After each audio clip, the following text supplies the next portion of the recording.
We must still hold Jiang Zemin responsible for his crimes even after his death. Part 1. February 3, 2023 by a Falun Gong practitioner in mainland China. Minghui.org.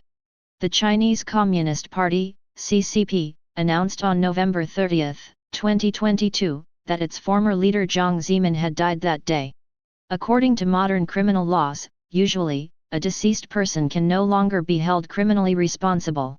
That is why Adolf Hitler was not brought up at the Nuremberg trials. He had committed suicide. However, posthumous trials, held after the defendant's death, although rare, do have precedence in both ancient and modern times. Joan of Arc, 1412–1431, a patron saint of France, was convicted of being a heretic and executed. A formal appeal was filed decades later, and her conviction was overturned in 1456. Moneta degli Uberti, 1212–1264, an Italian aristocrat and military leader, was exhumed and tried for heresy in 1283. He was found guilty and his remains were subjected to a posthumous execution. Henry Plummer, 1832–1864, an outlaw in the American West who was accused of killing several people, was tried posthumously, which was later declared a mistrial, in 1993. Sergei Magnitsky, 1972–2009, a tax advisor and lawyer in Russia, was convicted of tax evasion in 2013, a few years after he died in prison in 2009. His wrongful conviction sparked condemnation from the international community. The United States Congress in late 2012 enacted the Magnitsky Act aimed to punish Russian officials responsible for his death. The act was later expanded to target human rights offenders in general. Several other countries including the United Kingdom, Canada, and the European Union have followed suit in passing similar laws. The above examples indicate that a defendant's death does not necessarily end their prosecution. It is entirely possible to convict the wrongdoer or overturn a wrongful conviction posthumously. Besides the punishment meted out by the court of law, other forms of posthumous punishment against the wrongdoer have also existed. For instance, Qin Huai, Chancellor of the Song dynasty, was one of the most notorious imperial officials in ancient China. After he died in 1155, Qin was given two derogatory posthumous titles, one being Miuzhou, treacherous, from Emperor Ningzong in 1206, and another one Miu Hen, vicious and brutal, from Emperor Lizong in 1254. In the history of the Song dynasty, he was included in the traitor biographies. Given the above, I believe that a fair and just assessment of the crimes committed by Jiang, who ordered the persecution of Falun Gong in July 1999 and led the nation by corruption, is warranted to cement him as one of the most corrupt, promiscuous, and evil leaders in history. Minghui has published numerous articles on Jiang recently, including Jiang Zemin is responsible for China's widespread moral corruption, Jiang Zemin's legacy to China, incalculable destruction, and Jiang Zemin's report card is all Fs. I'd like to share my thoughts on why we must still hold Jiang responsible after his death in this three-part series. 1. Impact on the legal system. China's legal system since the Chinese Communist Party, CCP, took power in 1949, has been a hybrid of Marxism, Western laws, and Chinese traditions. It has many flaws. For example, Article 1 of the Constitution states, "The socialist system is the fundamental system of the People's Republic of China." Leadership by the Communist Party of China is the defining feature of socialism with Chinese characteristics. It is prohibited for any organization or individual to damage the socialist system. Under this premise, any individuals or groups could be targeted by the CCP at will, which contradicts Article 2, "All power in the People's Republic of China belongs to the people." Common understanding of right and wrong underlying laws. What's implied in the Chinese constitution is different from the eternal fairness and justice in Western traditions, which are traced back to Zeus, ancient Greece, Shamash, ancient Babylon, and the Bible. Similarly, Dong Zhongshu, a scholar in the Han dynasty, believed that if heaven remains, the Tao does not change. It means that even if one dynasty transitioned to another one, the basic understanding of right and wrong would be the same. For example, King Zhou, Dxin, was an infamous ruler in the Shang dynasty. He invented the punishment of burning flesh with a hot metal rod for entertainment and literally ripped out the heart of his uncle Bai Gan, who was also a loyal official.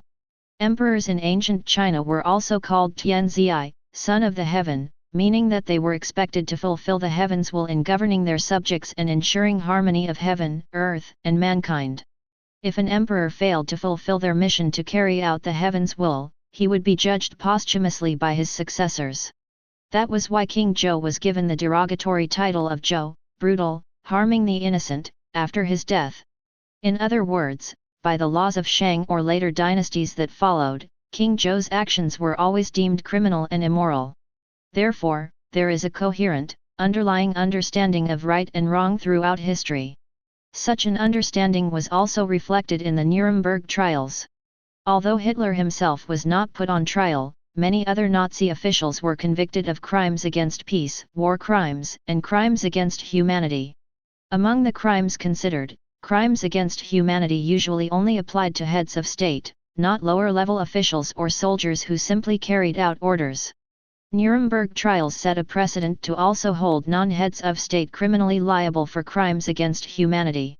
Nuremberg established 7 decades ago that aggression and atrocities against civilians were not just immoral, they were illegal, wrote David Sheffer, a law professor at Northwestern University and the first U.S. ambassador at large for war crimes issues, 1997 to 2001. China's legal system, however, does not permit posthumous trials or other forms of punishment. I believe it should be changed to accommodate the posthumous prosecution of Jiang. Influence beyond a lifetime. In ancient China, the assessment of a person continued posthumously. A person with virtue was often given honorary titles after death and granted different funeral services, such as a state funeral versus a regular funeral, depending on the titles. While such titles could benefit the deceased's offspring, they could also be revoked had some unknown wrongdoings been identified at a later time. In contrast, someone who had done wrong may be given derogatory titles to shame them, such as the aforementioned Qin Hui and King Zhou. As a matter of fact, it was often an emperor's responsibility to evaluate his predecessor after the latter's death. China's modern laws, however, only focus on a person's rights or privileges, which are limited to the individual's lifetime. That is, a person who has committed a certain crime may be deprived of physical freedom or privilege of engaging in certain social and political activities. As a result, the law only applies during the individual's lifetime. In reality, however, a person's legacy, good or bad, goes beyond the individual's lifetime. Confucius, for example, laid a foundation of traditional culture and was well respected throughout thousands of years of history.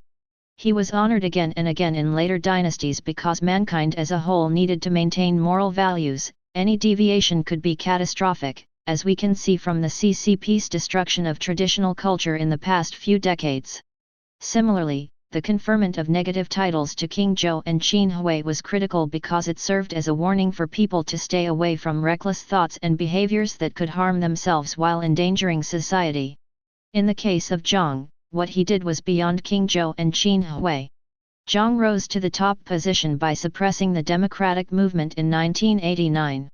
During his tenure, he gave away large areas of fertile land to Russia, ruled the country with corruption, and turned the public against Falun Gong practitioners for their faith in truthfulness, compassion, forbearance. More specifically, he established the extrajudicial agency of the 610 office to fully implement his persecution policy to defame their Falun Gong practitioners' reputations, bankrupt them financially, and destroy them physically, as well as to kill practitioners for their organs. He ruined the moral foundation of China and silenced other countries who tried to challenge him for his human rights abuse. Without a thorough review of Jiang, the world would be lacking faithful records of this period of history during his tenure. To be continued in Part 2.